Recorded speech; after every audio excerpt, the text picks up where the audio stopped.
Sveiki visi Lietuvos žmonės, jauni, vyrai ir žmonos, paaugliai ir vaikai. Aš esu Rūta, dabar esu šeimos centre ir jums pristatysiu šeimos centro veiklą. Sveiki visi, žiūrintis šitą video. Aš esu Rūta ir šiek tiek tiesiog pakalbėsiu apie šeimos centrą. Apie šeimos centrą. Kas tai per dalykas? Nes girdžiu daug atsiliepimų, kad tai neaišku, kas tai per centras, ką ten veikia, ar kas ten renkas. Niekas nesupranta. Dėl to aš noriu dalintis, kad šitas centras yra įvairialypis, įvairaus amžiaus žmonėmis, nuo pačio mažiausio iki pačio vyriausio. Pirmoji veikla šeimos centre yra sužadėtinių programa. Joje 2 jauni žmonės ateina ir praeina 8 ciklų paskaitas, kuriuose daugiau pažįsta vienas kitą.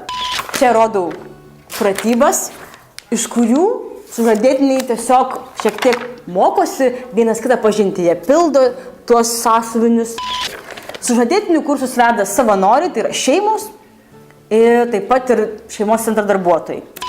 Kuris dar neturi šeimos, galbūt mokykloje arba studentas, mokosi. Ką jis gali turėti čia? Tai pirmiausia, sudalyvauti programoje Pažink save.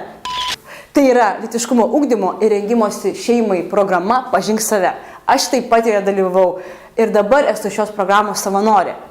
Šioje programoje jaunas žmogus gali atrasti daug labai įdomių dalykų, o ypatingą dalyką tai suprasti, kas yra ta tikroji meilė.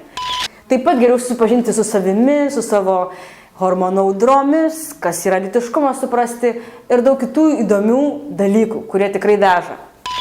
Keliaujam toliau, ką dar siūlo šeimos centras? Natūralus šeimos planavimas. Kaip ekologiškai susilaukti vaikų. Programa šeimoms ir sužadėtiniams tai yra natūralus šeimos planavimas. Šioje programoje dirba profesionalūs mokytojai, kurie padeda jauniems žmonėms geriau pažinti, natūraliai susiplanuoti vaikus ir pažinti savo vaisingumą. Ruoš puikūs mokytojai natūralaus šeimos planavimo yra gydytojai, arba atidėti nėštumą, arba netidėti nėštumą. Toliau kita veikla, iniciatyva tai yra pagalba šeimoms. Tai yra šeimos išsaugojimo programa, kurioje vaikai iš šiek tiek sudėtingų šeimų, turinčių gal priklausomybių šeimų, ateina į šį centrą, šeimos centrą, susirasti saugią terpę, vietą, kur galėtų kažką veikti, žaisti, mokytis, nes turbūt namuose jiems yra šiek tiek sudėtinga būti. Tai jie renkasi šeimos centre su mūsų šaunia socialinė darbuotoja Žaneta ir savo smagiai leidžia laiką. Kartais žaidžia futbolą. Aš esu irgi žaidusi futbolą.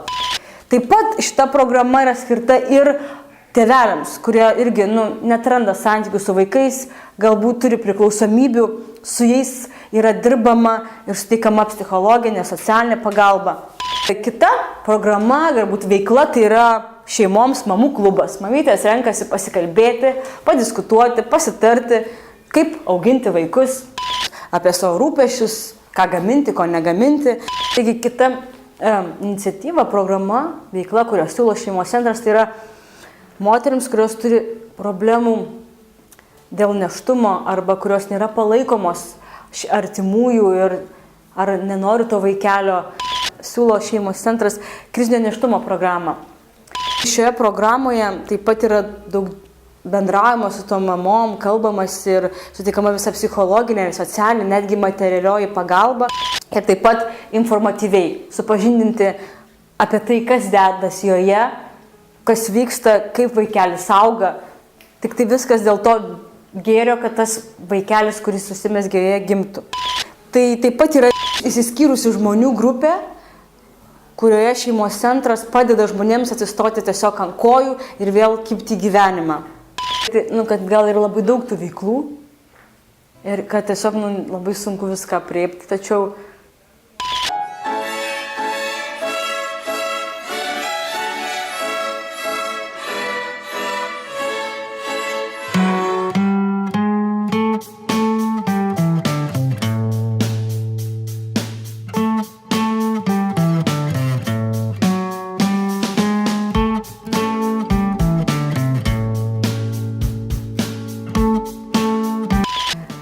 pasaulio karas ir taika prasideda šeimoje.